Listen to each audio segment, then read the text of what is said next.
Pinasasalamatan kita. Mapagpalang araw ng Miyerkules Kapanalig at maligayang kapistahan ng mahal na Birheng Maria ng Bundok ng Carmen. Pagbati sa mga kapatid nating Carmelites at sa lahat ng deboto ng Birhen del Carmen.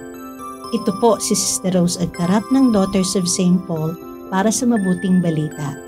Pagnilayan na natin ang Ebanghelyo ngayon.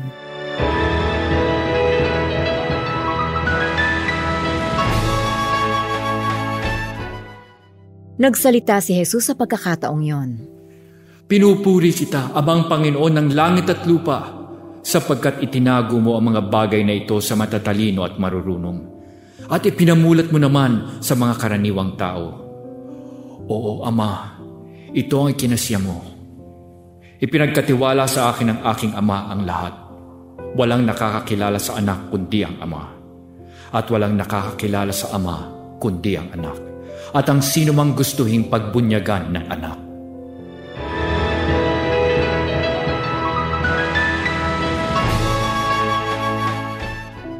Nahihirapan ka bang intindihin ang mga nangyayari sa buhay mo? Baka hindi lang talino ang kailangan mo, kundi pusong handang magtiwala.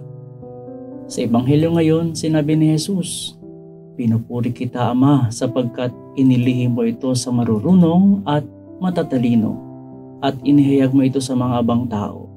Hindi laging nauunawaan ng isip ang plano ng Diyos, pero bukas siya sa mga pusong mapagpakumbaba at nagtitiwala."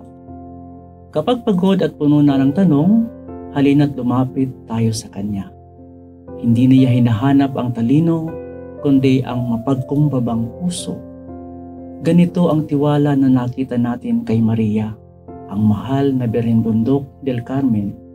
Tahimik niyang tinanggap ang kalooban ng Diyos kahit hindi niya ito lubos na nauunawaan. Patuloy at buong puso siyang tumugon. Kaya sa gitna ng kawalang katiyakan, siya ang ating kanlungan. Kaya ngayon, huminga ka muna. Lumapit ng buong tiwala. Sa gitna ng pag-unawa, may liwanag at pag-asa na naghihintay. Manalig tayo.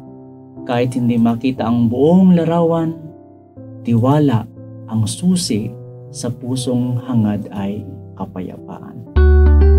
Mga kapanalig, maraming salamat po sa inyong suporta sa aming misyon.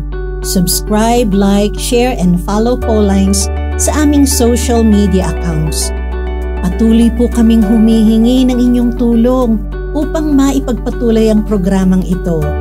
Maaari po ninyong ipadala ang inyong love offerings at donasyon sa aming donations channels. Makakaasa po kayo na kasamang lagi ang inyong mga intensyon at kahilingan sa aming panalangin araw-araw. Ito pong muli si Sister Rose na nag-aanyaya sa inyong manalangin. Santa Maria, mahal na Birhen del Carmen, inihahandog namin sa iyo ang aming sarili at kalooban. Pagpalain mo at gabayan ang aming mahal sa buhay, pamilya at bayan.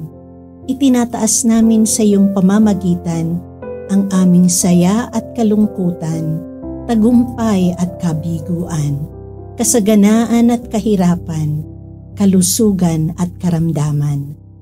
Maialay nawa ito sa iyong anak na si Jesus upang magkamit para sa amin ng mga pagpapala. Amen. We are here to provide a new way of communicating and proclaiming the gospel.